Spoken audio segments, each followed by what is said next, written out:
Hello, welcome to the September 3rd, 2021 version of News from the Front Lines of Business, DW Huff Consulting. So this week is going to be a Hurricane Ida imposed exile on our firm here. We're going to be coming at you from a suburb of Dallas, Texas, instead of our normal location down in Chalmette, Louisiana. Okay, so here we are again, another Friday.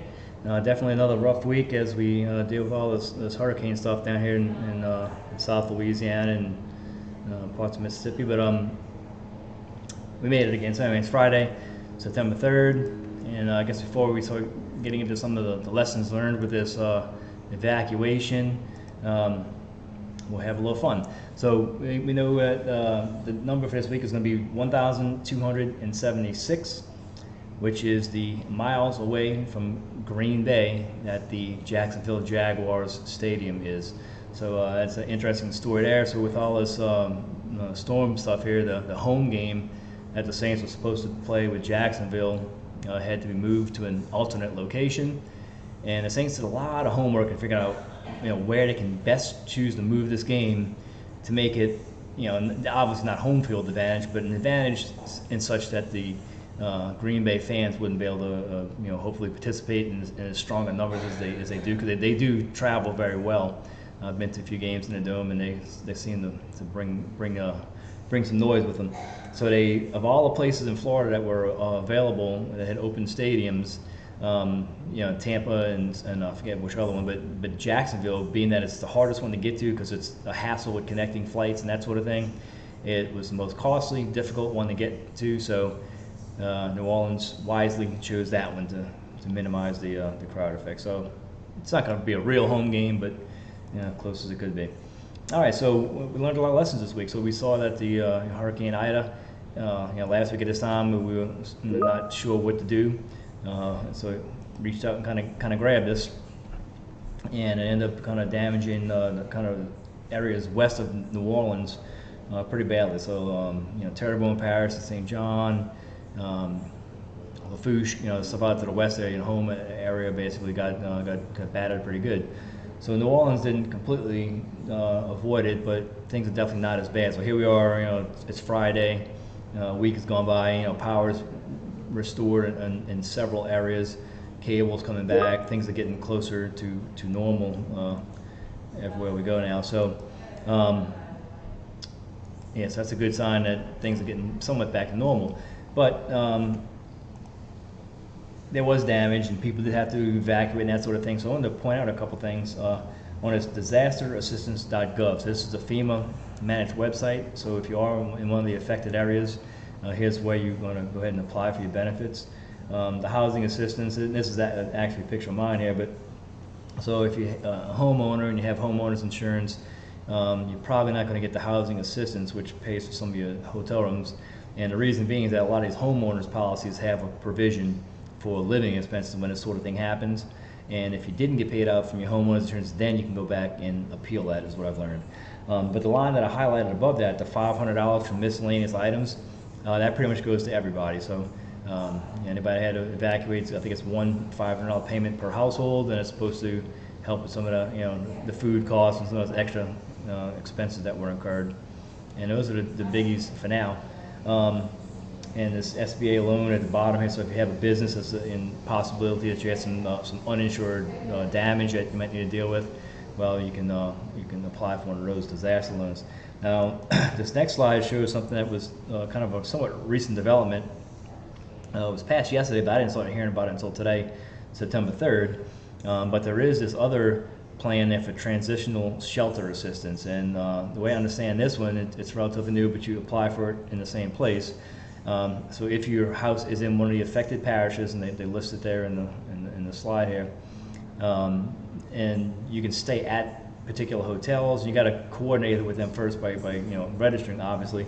But so if you're going to have an extended period of time away from your home, you can apply for this program, and they have some hotel rooms available for you to stay at until you can get everything back to normal. So FEMA has seemed to have learned a lot from these past years of storms. That it seems like every year it's been harder and harder to get things back normal. But it seems like the lessons learned, just from what I'm seeing, about how fast things have returned how how fast things were repaired and assistance was provided. It's way quicker than it's ever been. So keep that in mind.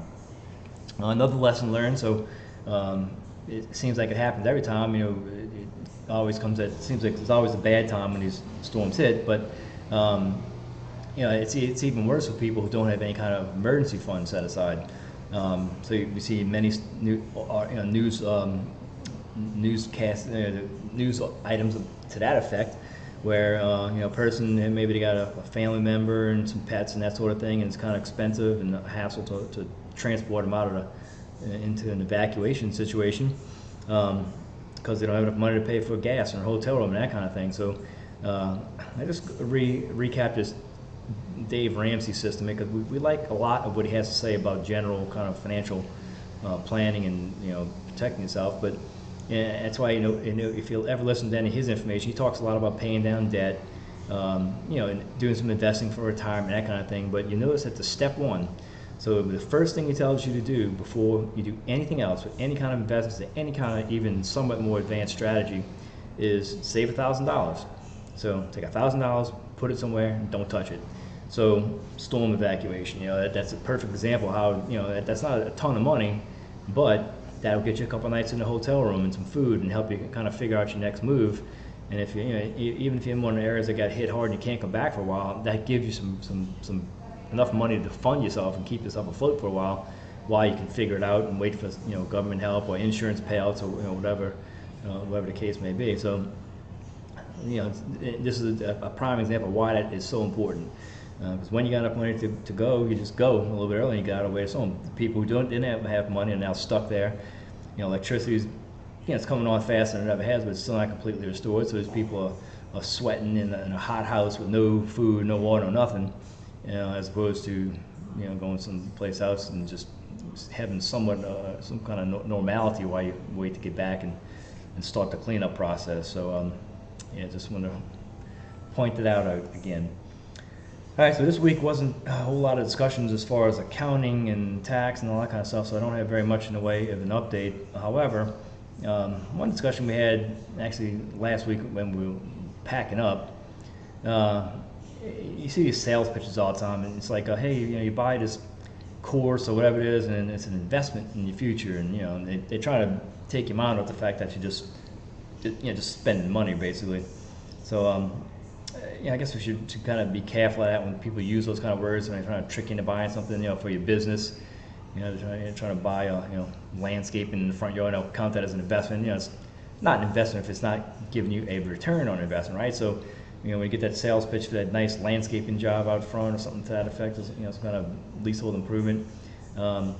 If you can't take that dollar amount spent and figure out how it's going to make you money, then it's just spending money. It's not really necessarily investment. So when I'm thinking investment, I'm thinking things that are going to produce some kind of income for me. So just as an aside, I gave you this chart here, these 12 indexes, and it's all stock market based stuff. So we didn't, we talk a lot about investing in direct real estate, and I don't have a table for those returns because it's kind of widely variable. But I thought some of these different stock indexes and some of these more specialized segments of the market, it kind of shows you, an expected return on investment. So as we see in that middle bluish shaded area, those are kind of some pretty easy indexes. The S&P 500, which is like the big boys, and the 600 is the mid cap, and the 400 is the 600 is the small cap, and the mid caps are the 400s, S&P 400. You can see that's 9+% average per year on the smaller ones, and even the larger index, which is more, supposed to be less volatile, at 7.47%. So somewhere between 7 and 10% is what I would expect off of an investment, right? So if you're spending money and you can't see how you're going to get yourself, at least 7% return, then you need to really think about what it is that you're doing. And that other column to the right that shows you the risk and such, the volatility in each of those asset classes. So something to think about when you're talking about writing a check to somebody for any kind of big money purchase. So anyway, with that, it's been a tough week. So my closing thought is, don't give up. So been to many presentations of all my practice management and personal growth type things, and that message seems to be given pretty much all the time. As bad as it may seem, if you're having trouble now with the storm and your business is dried up because everybody's kind of shut down and dealing with this, and it's going to be hard, and got a lot of stuff to fix and a lot of things that are going to make your life difficult. That's for sure. But as we are all standing here, we've been through worse and we've made it, and we know that these tough times will end, and this is certainly no different for us. But help out those that you can if you're in a position to do so, and we hope to see you next week. Bounce back from this and get your power restored, and we'll see you next week. Bye.